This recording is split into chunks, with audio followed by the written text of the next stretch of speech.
When you think of the first people to step foot on the US Virgin Islands, what do you picture? Most histories start with Arawak-speaking peoples arriving in canoes, bringing pottery and agriculture. But what if that's only half the story?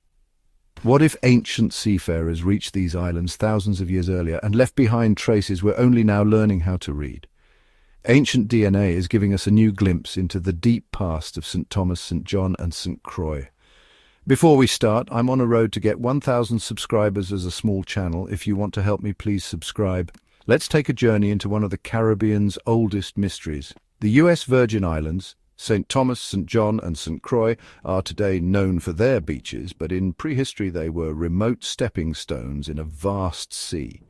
During the last ice age, lower sea levels connected some of these islands more closely to the Puerto Rican bank.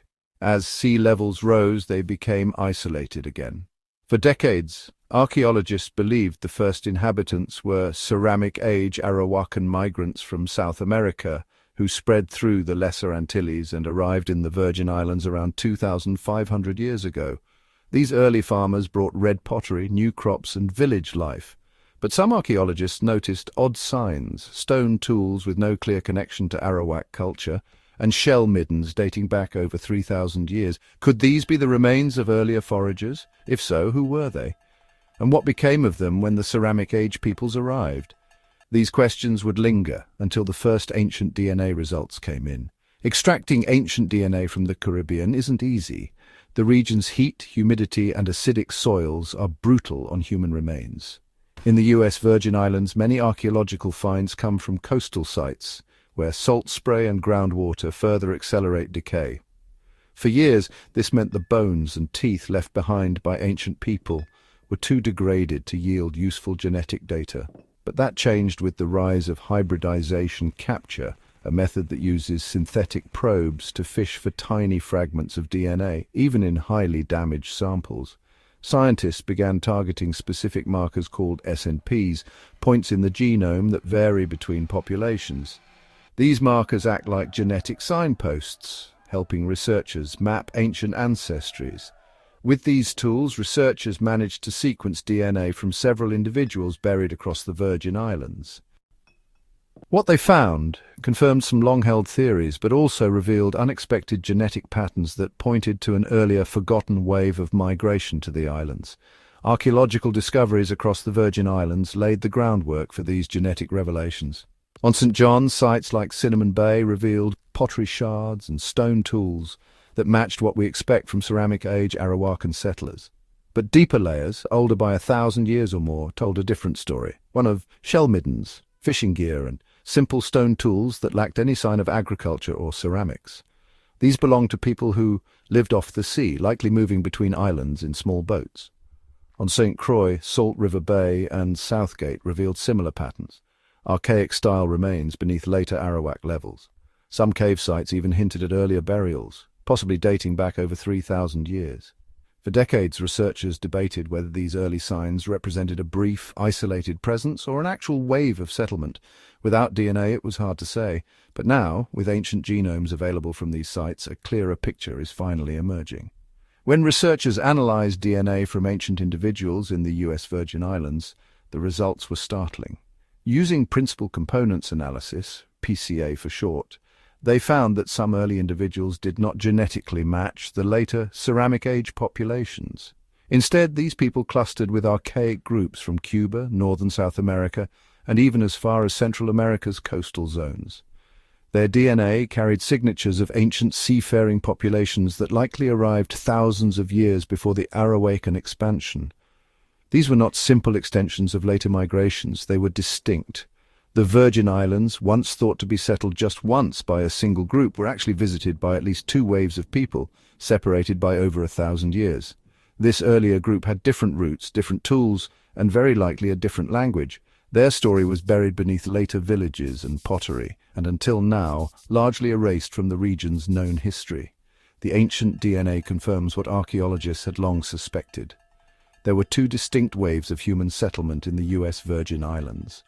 The first came between 4,500 and 3,000 years ago. Archaic hunter-gatherers who travelled by canoe lived off fishing and foraging, and left behind shell middens and stone tools. They likely originated from the northern coast of South America or nearby Caribbean islands, spreading slowly across the Lesser Antilles. Then, around 2,500 years ago, a second group arrived, ceramic age migrants. These people brought agriculture, pottery, and a more sedentary way of life. Their DNA aligns closely with Arawakan-speaking populations, particularly those from the Orinoco River region. The shift wasn't just technological, it was genetic. While both groups called the islands home, they came from different ancestral lines. The story of the USVI's early human presence is not a straight line. It's a layered history of arrivals, adaptations, and replacement across thousands of years. What happened when these two populations overlapped? Surprisingly, not much. The genetic data shows very limited admixture between the archaic and ceramic groups. Only a few individuals from the later ceramic period carry small traces, around 10 to 15% of earlier ancestry. This suggests that while the two groups may have lived on the same islands, they likely remained culturally and socially separate. Perhaps they spoke different languages, practiced different traditions, or lived in entirely different zones. Whether through choice or circumstance, their gene pools stayed mostly apart. In the US Virgin Islands, two peoples shared the land, but not the bloodline. To explore these divisions further, scientists looked at mitochondrial DNA and Y chromosome markers, tracing maternal and paternal lines. The archaic individuals typically carried mtDNA haplogroups like D1 and C1d, signatures also found in early populations of Central and North America. Meanwhile, the ceramic age migrants showed different patterns, B2 and C1c, common among Arawakan-speaking peoples of South America. Y chromosome data echoed this divide, reinforcing the idea of two distinct ancestral sources. These genetic markers are like fingerprints left behind in time, proving that the USVI were visited by different groups, each with their own deep past and migration path. These findings don't just change the story of the US Virgin Islands, they ripple across the entire Caribbean. For decades, models of island settlement focused on a single movement, Arawakan peoples moving northward from the Orinoco into the Lesser Antilles, eventually reaching Puerto Rico and Hispaniola. But the DNA from the USVI shows something more complex. It suggests that smaller, earlier groups were already island-hopping long before the ceramic age migration.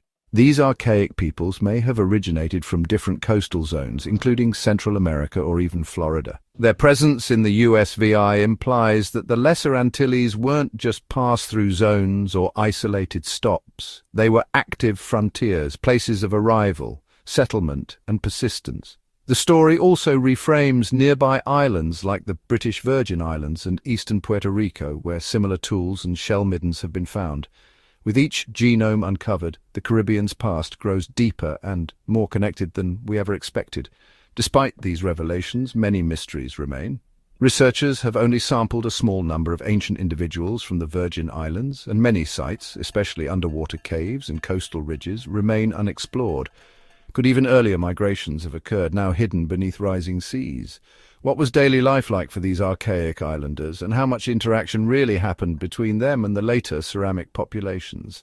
Future studies will need to integrate more archaeological context, settlement patterns, tool types, and trade routes with ancient DNA. Every bone, every tooth holds clues, and the more we dig, the more we realize the past was never simple. The US Virgin Islands were never just the quiet edges of a great migration. They were part of a much older and more complex story. Ancient DNA reveals that seafarers arrived here long before pottery, farming, or even the Arawak language. These early islanders, once invisible in the archaeological record, are finally getting their place in history. So what else lies beneath the soil or beneath the sea, waiting to be discovered? Let me know in the comments what you think about these forgotten waves of people. And if you enjoy these deep dives into hidden histories, check out the Patreon, and don't forget to like and subscribe. Until next time, stay curious.